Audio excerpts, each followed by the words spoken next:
Happy Friday, everyone. Hope you all have had a good week. Just wanted to go live with my 5 on Friday and tell you about 5 things that happened this week in the hopes that they might help encourage you. So anyways, I want to start in my yard. We've had lots of rain again, and I wanted to just give you a quick tour of the garden. The growth has been amazing. But anyways, I wanted to start over here with this sunflower that is growing.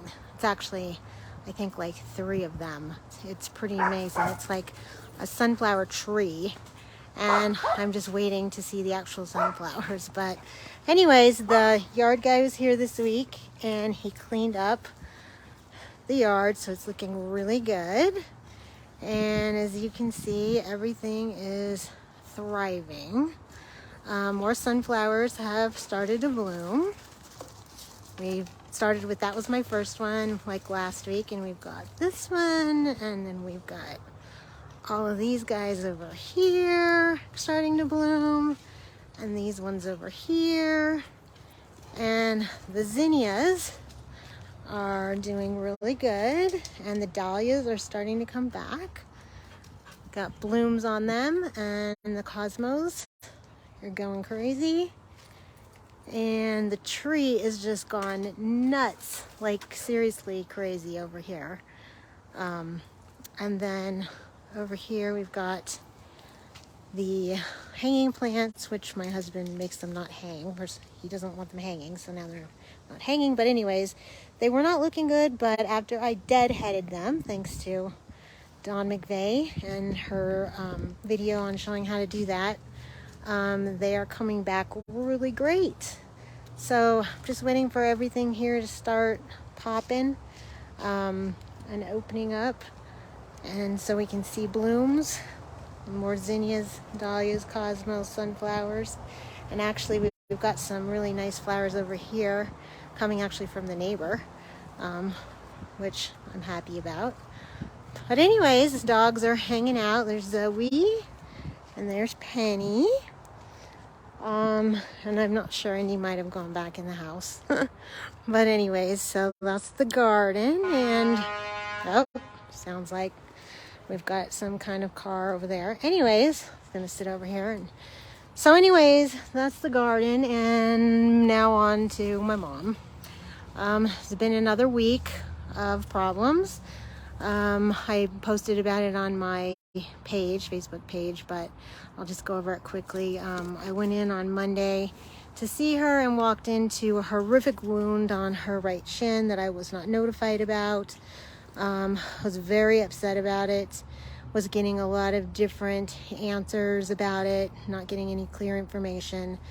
Have tried to contact the wound doctor myself, and absolutely no response. So anyways, I fought to get hospice back again. It's not something that I want to do. It's not my first choice, but I didn't feel like I had any other options. I have got to get more care for her, and I have to get the right care, and I want my wound care nurse back that we had previously, and this is the only way to do it. So my fighting actually paid off. Thank God. They went back in and reevaluated her on Wednesday, and they accepted. So I have her back, and fingers crossed, hopefully this extra layer is going to help. After what happened to my dad, I have very mixed feelings on hospice. You have to be very careful when you use them, but they did heal my mom's elbow a while ago, and so I'm hoping that we can use them the same way this time, and just as an extra level of care to just keep her stable enough that we don't have to go back to any more hospitals. She was very, very confused and agitated Wednesday, I think it was Tuesday and Wednesday this week, and was not good. She wasn't eating again. We thought it was another infection, but so far everything's turning out to be okay. It's not showing infection at this point. I went to see her yesterday, and thankfully she was in a better place. She was in a good mood. She was happy to see us, and wasn't as confused, so that's good. So I'm just really hoping that this is going to work out. It's just really hard when you have to continue to fight for the care that they should be getting. It shouldn't be this hard.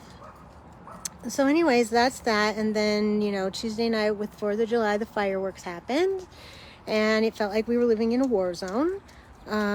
Just insanely crazy people with their fireworks. And then we had thunderstorms on top of it, which made things even worse for these poor dogs. And it was all 3 of them, even Penny, who I thought it didn't affect, but it does. Unfortunately, fireworks are very upsetting to her. Thankfully, thunderstorms aren't, but we had a double whammy because we had thunderstorms and fireworks, and I was hoping that the thunderstorms would cancel out the fireworks, but it didn't. So anyways, we ended up having to give him the gabapentin, which helps some, but it still it wasn't good. And my heart goes out to anybody in a real war zone, especially people in Ukraine. I just can't even imagine having to deal with that all the time. It's awful. But anyways, I tried those chews I was talking about my niece got, but unfortunately she wouldn't take anything, and you have to chew it to get it down her. So had to go back to the gabapentin. But anyways, hopefully they're gonna slow down now and stop. I hope they run out soon. And then as far as Etsy, unfortunately things are dead. I've had barely any work this week, and it's just very upsetting. So I don't know if anybody knows of a way to get more sales, please let me know. Or if nobody knows of another job that would be part-time work from home that I could help, be flexible with my mom and everything, let me know. And also, just want to update you on Amelia and the liver. She's been doing the wheat for like 3 weeks now and had her blood done again last week, I think it was, and got the results. And it is a little bit better than numbers, but now we've got a few other things that are off, so we're really not sure what that means. But she's going to keep at it for a little while longer and see if they'll go down even more. And then I just wanted to end it with a little bit of prayer, but also just wanted to just give you a little story real quick about a pastor that was coming into Juniper, where my mother was at before this. And she had talked about him a couple times, said she really liked him, and I'd heard about him but never met him. But he's part of this hospice, and he went today to see her, and he called me. This is actually the first time I ever talked to him, Pastor Fred, and he said that he was so sad when he heard that she left, and he was going to try and find her. And then all of a sudden he goes today, and he knew he was going to see a new patient at this facility. And he went in and he saw her name, and he was just so happy that it was her. And, that's another one of those things I believe is, God was in the details. So, hopefully it was meant to be. But anyways, just wanted to end also with Psalm 18. We're doing that this month in the Letter for His Glory group run by Easel and Penn and digitally created. And this week the Psalm was 18:1, and it was, I love you, Lord, my strength. And I can definitely relate to that because He's definitely one that's keeping me going.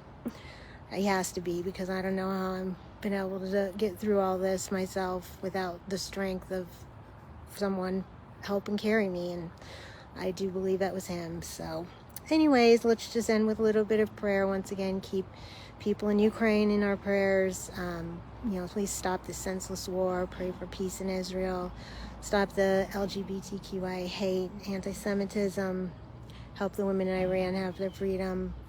And please stop this horrible, senseless gun violence. Please let something be done with these guns, and the guns of that cause mass destruction. Because it's insane. Was it 3 mass shootings this weekend alone? And that's just unfathomable. It's just so wrong. What a senseless loss of life. And then, just pray for the people that need our prayers. Continue prayers for my friend Jana, continue prayers for Josh, his mom, and his aunt, and his aunt. And then, my friend Michelle, her nephew, and my friend Kathy Cena's son's friend Daniel, for continued healing. And if anybody else needs prayers, please let me know. And I hope you all are enjoying your summer where you're at, and encouraging today.